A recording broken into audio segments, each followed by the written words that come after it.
Abonnez-vous et cliquez aussi sur la petite cloche de notification pour ne rien rater de nos prochaines vidéos.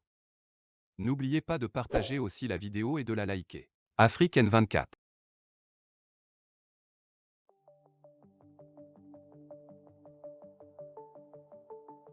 Togo. UNIR cherche des opposants à embaucher. À l'occasion du 10e anniversaire du RPT, mué en UNIR avec la même idéologie, les mêmes hommes, les mêmes moyens, la même stratégie et les mêmes méthodes, des propos qui attirent une grande curiosité ont été tenus par plusieurs vieillards de cette organisation dont l'un a particulièrement retenu l'attention.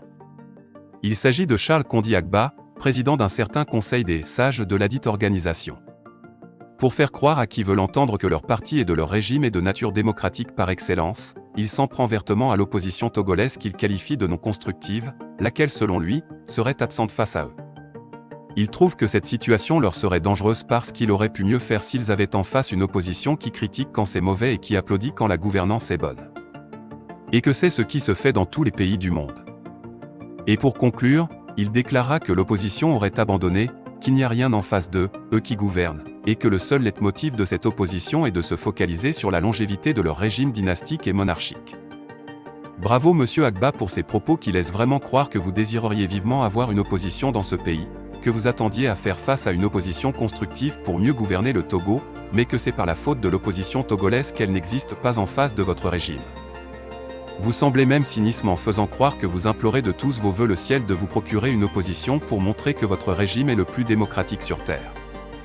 Et donc, si votre régime a échoué depuis 1963, c'est parce que ses tenants et dirigeants n'ont pas eu cette chance d'avoir des opposants constructifs. Chapeau. Pourtant, que d'opposants de valeur le Togo n'a-t-il pas connu? Vous vous moquez du peuple togolais?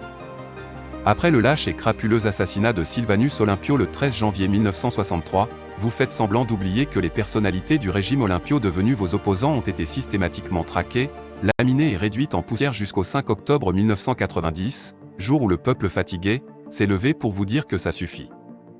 Merci de vous référer aux travaux et au rapport général de la Conférence nationale souveraine tenue de juillet à août 1991 à l'hôtel du 2 février à Lomé, pour vous remémorer les milliers de vos opposants exilés, tués et massacrés sur cette période très sombre de notre histoire commune. Pendant la transition, que d'opposants n'ont pas été assassinés dans ce pays. Tavio Amorin, des Gaston, Dr Atidépé, on ne peut les citer car tellement la liste est longue et interminable. Là aussi, je vous renvoie au livre « Histoire du Togo, la longue nuit de terreur », tome 1 et tome 2 de Godwin Tété. Le 3 décembre 1991, c'est l'opposition qui a attaqué la primature dirigée à l'époque par Joseph Kokou Kofigo, n'est-ce pas? Le nombre d'opposants tués ce jour-là est-il inconnu de vous? Le 25 janvier 1993 à Fré-au-Jardin, c'est l'opposition armée qui a tiré sur les centaines d'opposants rassemblés pacifiquement pour réclamer le soutien des ministres français et allemands des Affaires étrangères au processus démocratique enclenché dans notre pays, non?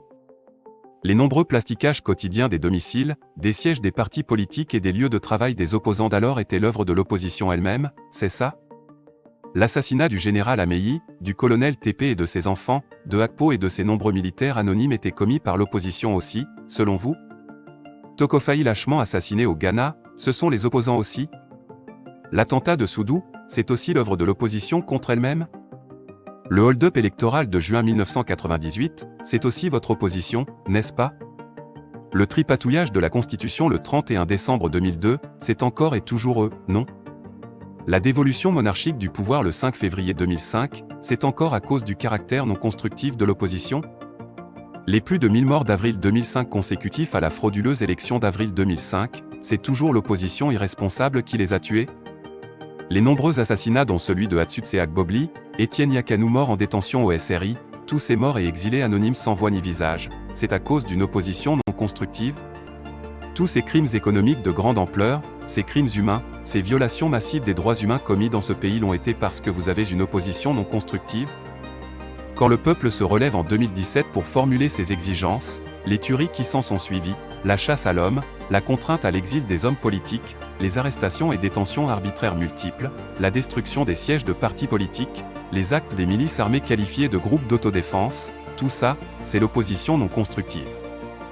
Les réformes institutionnelles et constitutionnelles bâclées, le pouvoir à vie, la gestion clanique et familiale de la chose publique, c'est la faute à votre opposition? L'assassinat de hauts gradés de l'armée, L'arrestation et la détention des leaders d'opinion et des journalistes, l'envahissement du domicile des hommes politiques avec des chars pour casser leur portail et leur arrestation comme de vulgaires bandits, l'interdiction aux hommes politiques exilés de rentrer au pays, le refus de leur délivrer leur passeport, les menaces d'arrestation au pied de l'avion et les intimidations qui pèsent sur eux, ceux qui sont contraints à vie à l'exil.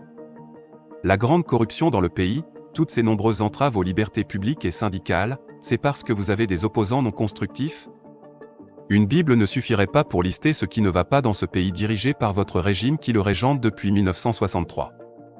Non, monsieur le sage Agba, ne nous dites pas que vous n'avez pas d'opposants constructifs, non. Et ceux que vous avez dans votre Assemblée nationale actuelle, seraient-ils du parti au pouvoir? Ah, j'oubliais. Merci de revoir votre copie, s'il vous plaît.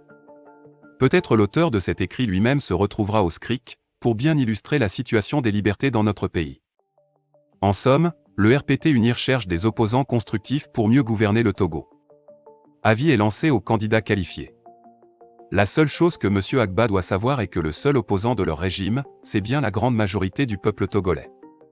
Dieu veille sur cette grande majorité des Togolais, la véritable opposition face à ce régime qui en réclame une, pour, semble-t-il, mieux gouverner notre pays.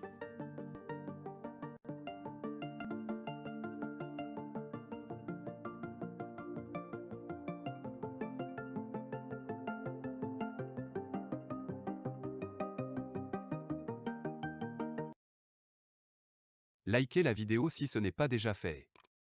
Laissez aussi votre point de vue en commentaire.